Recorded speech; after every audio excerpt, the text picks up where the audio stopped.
Well, awesome. Well, as you were coming in, I had the chance to kind of meet a few of you, and it was nice to make a little bit of an introduction, and I appreciate that because I hope what we accomplished today is something that's a bit interactive. And I'm going to take you through an experience of mine having grown up in the 80s. I love 80s music. This is going to come out. You're going to see that. But to hopefully encapsulate what I have entitled as the opportunity that you have to reinvent yourself. And so I just jotted down a few names as you came in. So let me just see if I can do this good or well.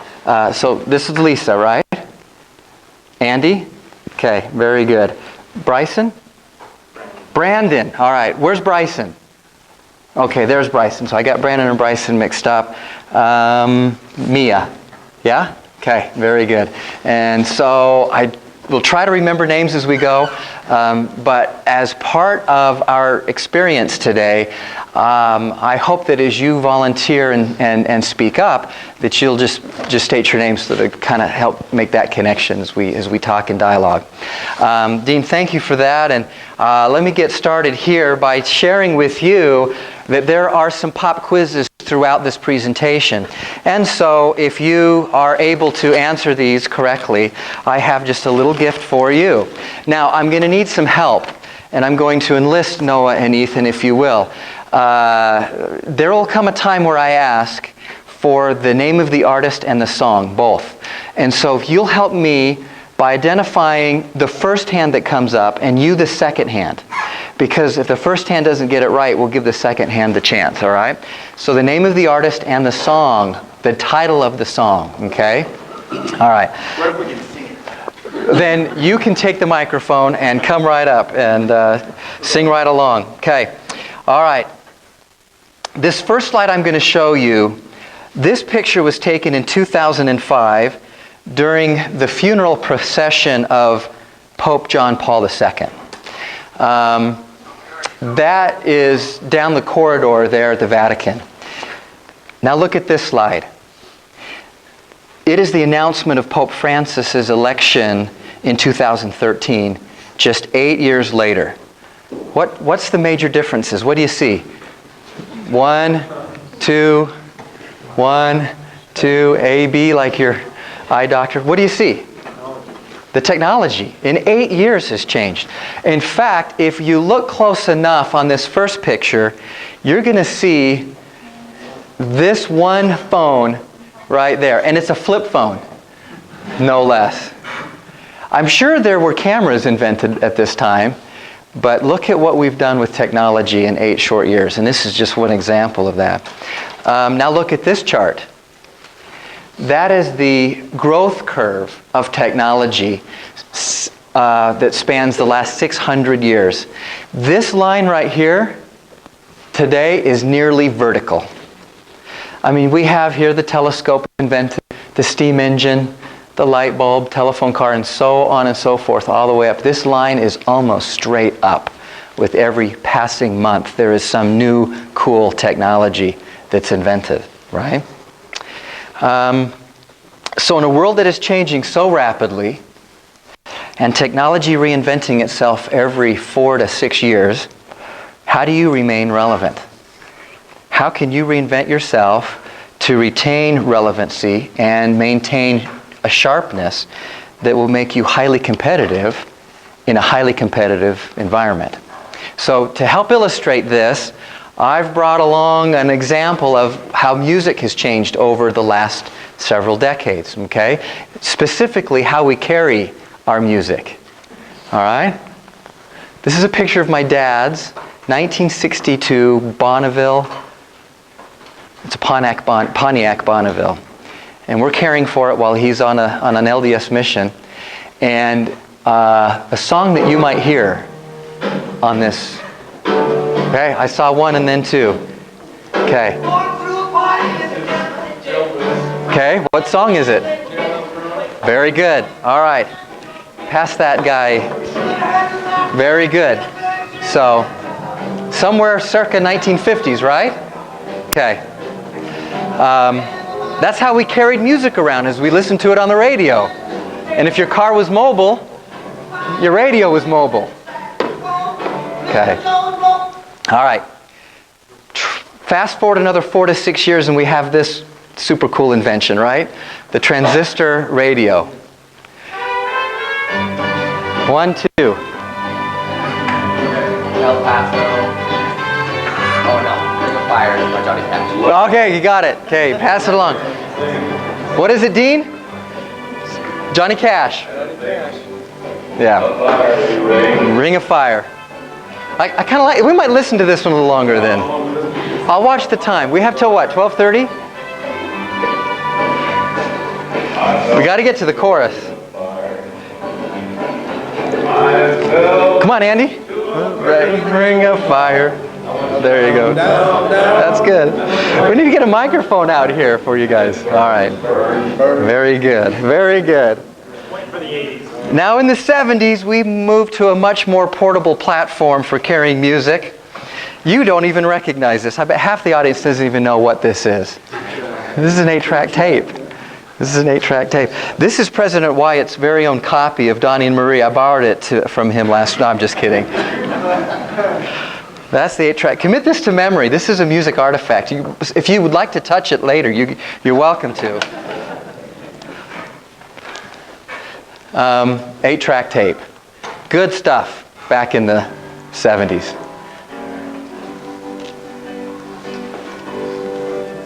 There's one. What do you think? Very good. Very good. Very good.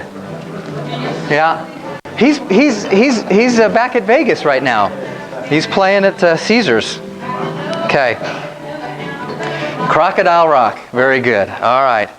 Now, although they were invented earlier, long player records, also known as LPs or vinyls, became really popular in the late 70s and early 80s.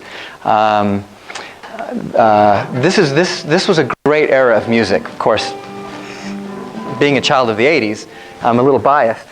Anybody recognize this? All right, give it a shot. What is it? Give it to her. That's awesome.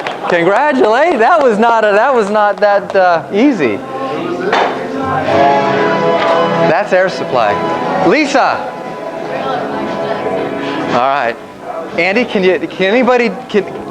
can you help us out? All right. He probably could do the whole thing, actually. That's awesome. This is my album of Billy Joel's Glass Houses, and again, I brought this. This is a classic, and this is a true vinyl.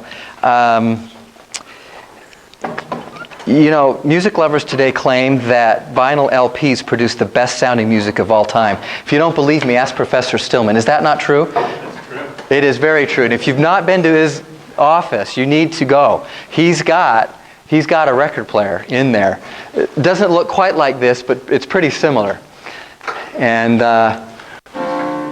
you got to love Billy Joel. Yes? Piano Man. This is good. This is good, isn't it? Yeah. So remind me of your name. Mark. Mark, how far should we go? When we're done, you raise your hand when we've gone enough into the song to get a feel of it. Okay.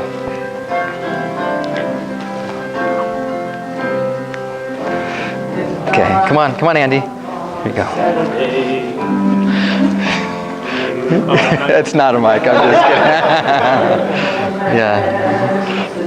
All right. All right. That's good. Are we all right, Mark? We'll go on. All right, now we're at another way that we would carry music. The cassette tape, right? Oh, I think I actually brought my... Yeah, I sure did. There it is. There's my Journey tape right there. Oh, and some of the best songs of the 80s actually are from this album.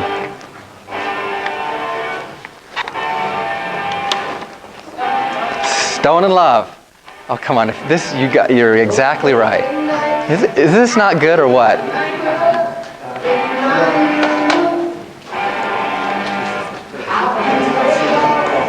Now, Perhaps that's not the song that you were expecting to hear. Maybe this is the one that you were thinking of. Do you know that this is the #1 karaoke cover song in the world? Everybody plays this. Everyone sings this. The next time you're at Disney and you go down, they'll be playing this. They'll be singing this. And people will stop and listen because it's just compelling. The lyrics and the music, it's awesome. So, did I see any hands on the song? Did you see? I didn't see who it was. What was it? What's the name of the song? Don't Stop Believing. That's right. That's right. And this is how we would listen to music on the 80s.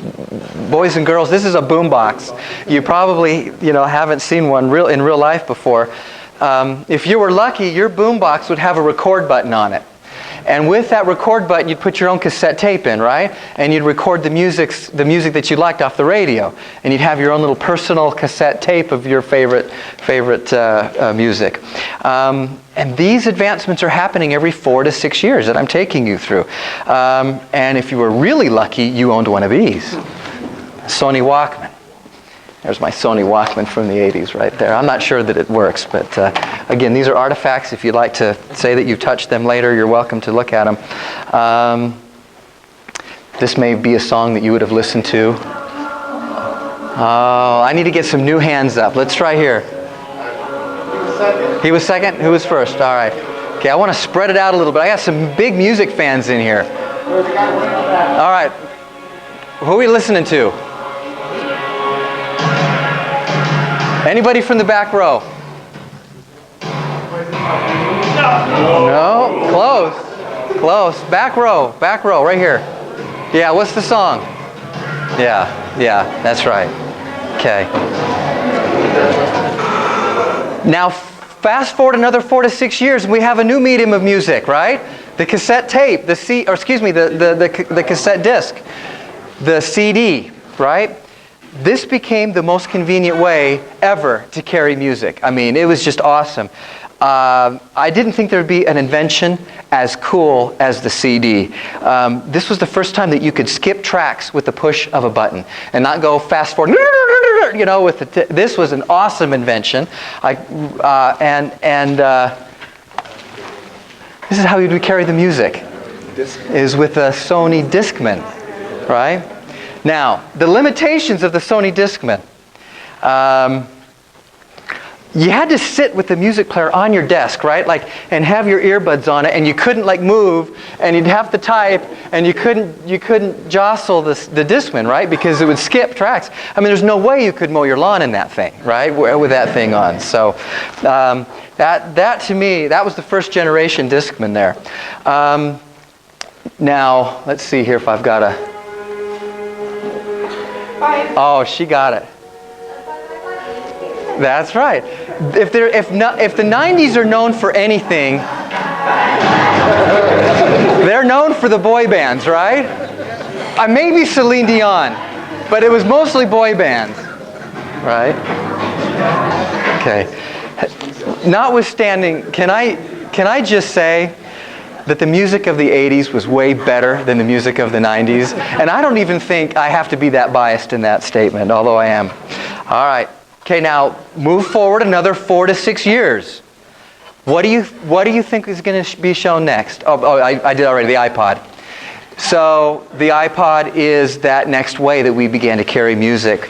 But back in this day, we would download the digital file and create a playlist, which during this era might include songs, like from Nickelback, Black Eyed Peas, Usher, Green Day, One Republic. Any of those they all sound familiar to you. Over the next 5 years, the MP3 players became smaller and smaller and smaller. An iPod Shuffle in the mid-2000s could hold hundreds of songs and might include music from Paramore, Fall Out Boy, or this artist. Did you get? I wasn't watching. Okay, Colorado Rockies. I saw them in concert 2 months ago. These guys are awesome. Yeah. Everybody know, right? It's Killers? Okay, you got it. Okay.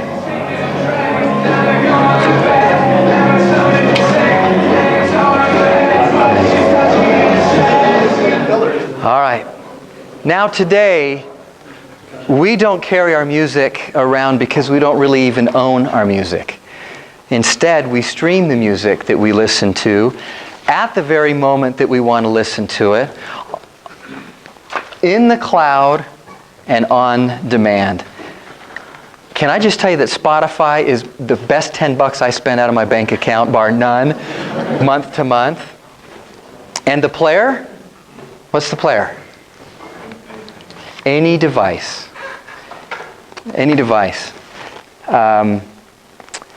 Just like, oh, let me see, I may have one more. I know the real music fans in here. Let's hear from you. Chainsmokers. Closer. Oh, he phoned a friend. Pass him a bar. That's right. Yeah, very good. Well, just like music and the players on which we listen to it has been reinvented every 4 to 6 years.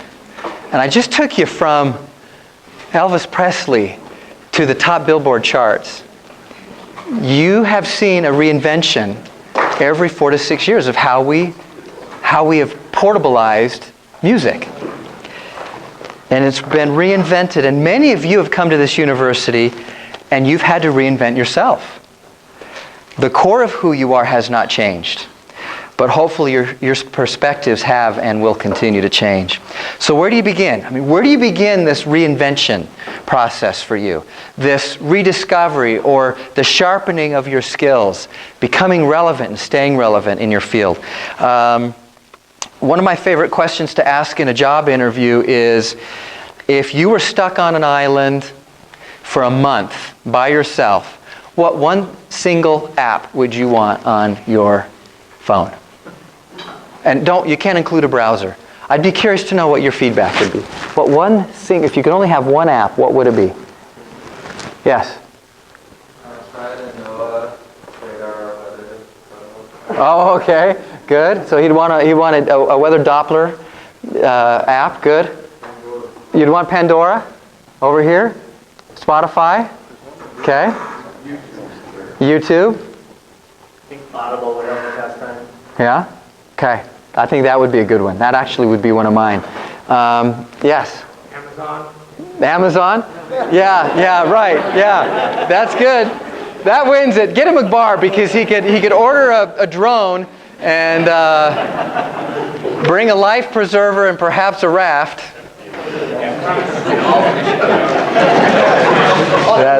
That's really good. That's really good. All right. So back to this technology graph. I mean, this opportunity that you have to live in the most amazing technological era ever is before you. And so how are you going to stay sharp? How are you going to stay on top of this? How are you going to take advantage of it? Not just in your personal lives of leisure and pleasure, but with what it is that you'll do with your vocation, or how will you employ this amazing curve in what you do for the rest of your life. This is one of the most famous quotes by Charles H. Dewey, who you'll never remember except for this quote. He was actually stated as saying in 1899, and he is the commissioner of the U.S. Patent Office, seeing ideas across his table every hour, finally is about to retire because everything that can be invented has been invented. In the 1900s. He had the audacity to say that down here. Isn't that amazing? How about that does he not need a perspective check? Right? So what do you do? How do we create this opportunity of change and perspective building? Well, I'm just going to offer 5 or 6 suggestions here. People do not naturally resist change. They resist the fear. It's the unknown. It's what it may lead to. It's the wandering in the fog. And if there's anything that Rich and I could share with you about being an entrepreneur, is that it's all about wandering in the fog. It's all about feeling your way. And you sense it more than you know it. Right? There's more of an intuition there than there is a lot of data at times. And an entrepreneur is nothing more or less than filling an inefficiency that exists in the market. That's the definition of an entrepreneur.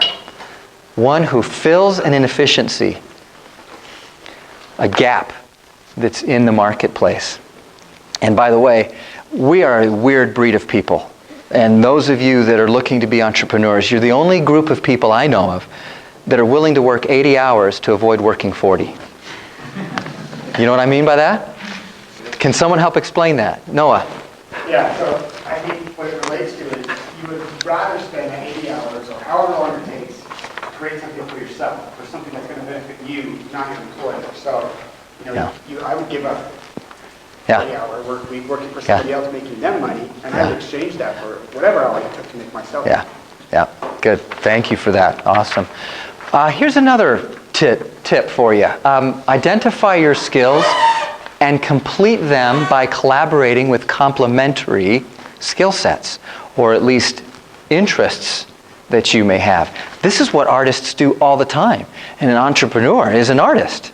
You need to surround yourself with musicians and writers, producers and developers if that's the genre that you choose to be in. So you need to expand your personal network that way. This one for me is important too. Gain a perspective. Be more than self-aware. You must be environment aware. Rich and I were conversing on the way here about how often we will see business plans that really are centered around your specific need as a student or your specific lenses as a 20-something. And that's fine and well. But you need to consider how that idea could apply to the masses, not just to your micro environment, but more of a macro environment. Okay? So perspective building is huge. And so surround yourself with people that help build perspective. This one to me is particularly critical. A mentor. Find a mentor. I've been blessed in my life to have great mentors in my life, not the least of whom is Rich Christensen. He's been a wonderful mentor to me, not just in business, but just life in general. And you can outsource potentially a lot of mentoring if you wanted to. You could probably read a lot of great books. In fact, I don't think that you ever should not read good books, even if you have a fabulous mentor like I do. You always be reading, ABR, and listening to thought leaders and sharpening your skills that way. And disagree with half of them if you could.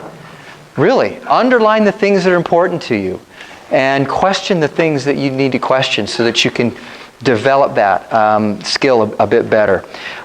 People often ask me, what is a good book to read? I would throw out a few inspirational books, a few business books. I typically want to read one business book and one fun book. I went through a stretch where all I read was business books, and just need to mix it up a little bit in the spirit of even our discussion today of reinventing yourself. Dean, just as an example, what book have you recently been reading? If you could only name one. Let's see, the last one I read was a mystery novel. Okay, good. Coming right from a humanities partner. That's awesome. Okay, very good. Thank you. And everything is a mentor. Keep that in mind. Passion. Passion is critical. Take baby steps. You're not going to know exactly today what it is that you're going to be or become, or some of you may, and power to you. But take baby steps. This isn't something you have to solve all in one year here at SUU. But whatever you do, do it with love. Do it with passion. Contribution. This is my favorite question to be asked, isn't it, Ethan? In our home, this is a big deal. And your 11-year-old brother, my 11-year-old son, he's got this down finally. And that's how he'll come right up. How can I contribute? And that to anybody, no matter what your social circle is, family, business, school, study group, That's the most amazing question, and actually is a question Rich taught me really early in my business career, is always be asking this question: how can I contribute? Okay. And then intent. I think intent's a big part of defining and redefining yourself, okay? Buddha said, you are what you think, having become what you thought. Well, my challenge to you this morning, and I'm going to turn some time over to you to help me sort of flesh out the rest of my presentation. And I'll give you kind of a tip here in just a minute. But my challenge to you this morning and for a lifetime is to never stop reinventing yourself. Seek out the music, the friends, the hobbies, the careers in your life that challenge you to be better than you were before. Give room to allow the best influences in your life to help shape and mold you to become that player, that music player that plays the best music that life has to offer. Thank you. What I'd like to do now quickly is just have you share with me other things that you feel have contributed to your sort of new perspectives here at school, the things that you've done. Let me first start by just asking if there are any questions. We've got about 15 minutes left. Let's see here. Are there any questions about anything that we talked about? We only got 5 minutes? We have till 20 after? Is it? Not yet. Oh, okay. All right. Okay. No. 5? No, 12:30. 12:30? We start at 27. Okay. So we go from 11:40 to 12:30? That's when lunch Okay. starts. All right. All right. Well, we'll get out a little early. We'll get out a little early then. So, awesome. Any questions so far? Any questions about this idea of reinventing yourself? We talked about mentorship a little bit. Yeah. I hear people that have multiple mentorship, like to mentor them. Can you mention like 1, 2, or 3, or? Oh, that's a great question. Rich, how many mentors do you have? I've had probably 4 really active in my life. Yeah. Concurrent at times? Sometimes concurrent. Yeah. Yeah. Any harm in that? No, absolutely not. Yeah. And, Yeah. and also, I don't think you have to necessarily have it assigned. You are my mentor. One of my mentors didn't know he was my mentor for like 10 years. Yeah. Yeah. Yeah. It was Stephen Covey, actually. Yeah. Yeah. Great. I read and followed. Yeah. Great comment. Great comment. Any others? Yes. Got a question. In today's technology, it's impossible to keep up with it all. Likewise, for us, it's going to be impossible for us to keep up with every advance in our Right. career or field. Yeah. Just because it is. So, what would you say is your advice to that, as to keep ourselves sharp enough while knowing that we can't have it all and be it all? What is limiting you from why things are at all? Why do you feel that you wouldn't always keep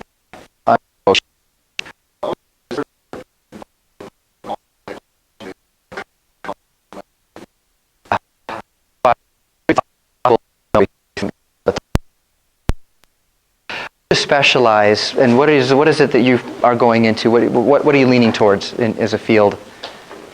Business? No idea. Yeah. Well, it's really good. Any other thoughts about how to answer his question? What would you suggest? Life gets in the way. Yeah. Number one. Yeah. I said something extremely embarrassing apparently to my kids the other last Yeah. night. And we were talking about managing their technology because I thought that they were on their phones too much, and I'm trying to set up rules. And I said that way, and I was talking about transparency. I want you to know something, so don't see something like that way when you get a chat or whatever that you don't like, or that I don't like, and they're like, Dad, it's not called a chat.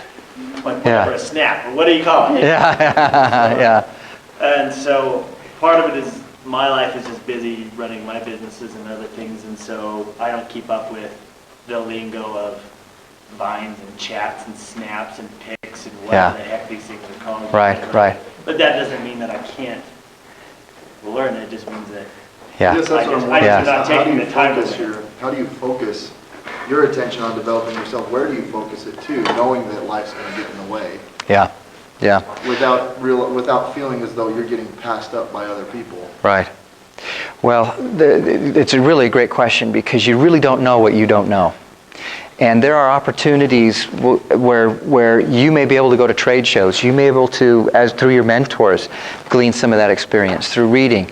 With today's technology, if there's anything that's happened, it's the democratization of media, which means you can be super selective now on what media and what news, what topics. You can even be so selective as to just hear specific news from a specific journalist if you want. You can be that selective that only what hits you is something that you've absolutely customized for you to receive. And that might be one way that you can overcome that challenge, is to eliminate the noise by being very selective with what you allow come in and use the technology to your advantage. I've heard it said, Rich, how does this about an email? There are business owners that we've run into that say that they use their email as a tool, as a weapon almost. And they don't allow them to use their email against them because they may send out a bunch of emails, but they're not beholden to their inbox. Though there's no greater slave than to being a slave to your inbox. As a business owner especially is true. I mean, you've got to carve out your day that you're spending all day responding to. The worst invention actually along this curve is that little mailbox notification bell on the top right. I use a Mac. That is the worst invention ever. To constantly remind you someone else wants your attention. You need to really carve out how much time you spend on email and really dedicate only so much time in the day to be responsive to others' emails. Go ahead and send out as many as you want. Use that tool that way, but don't get stuck being held back. Yes, up here and then Andy. I was just going to add to this comment about feeling passed up by other business owners. You have to keep in perspective that you're not going to be able to keep up with everybody, but you do the best that you can. It's not about the sprint per se, it's about the marathon run who is going to be able to keep up their in the long run, not within a short period of time. Yeah, I like that. And if you're to prepare for a marathon, you need to have a plan. And you know that you're going to hit the wall around what? Andy is about 18 to 20. You hit that wall, and I've run with Andy before, and he's a great runner. He prepares very well for his events. And no matter how well you prepare, you're going to hit a wall. You just need to know that, and that's part of the plan. And that's the same thing probably in your instance, is just know that there will come speed bumps and opportunities, and life will just happen. Great comment. Thank you. Did you have one more thing before we... Okay. Real quickly, I just think social media is the same problem with email. Yeah. Social media, you can use it to consume all your time, or you can use it as a tool to help. That's right. Yeah. Great. Yes. I think one of the main... Hudson, right? Yeah. One thing that we need to focus on, not just ourselves as building our own personal thing, is our capital for human relationships. Yeah. Because we may not be able to gain all this knowledge by ourselves, but there are other people that we can build relationships with to help us in that progression. That's right. Noah, come up and write that formula on the board. I'm putting you big time on the spot here. We're going to see if he's learned anything in the last few months. But you know what I'm talking about? Yeah. Okay, yes. I come from a kind of computer technician background, and there's always new stuff going on, new programs, how to use the program better. I find having those relationships and stuff, all those people will actually filter out a lot of the stuff that aren't important for you, so you can focus on the important things. Yeah, that's right. In some ways, that reminds me of a law that is just as true as gravity, and it's called the law of association. You will become like the people you hang out with. How's he doing? Not so good. He's getting there now.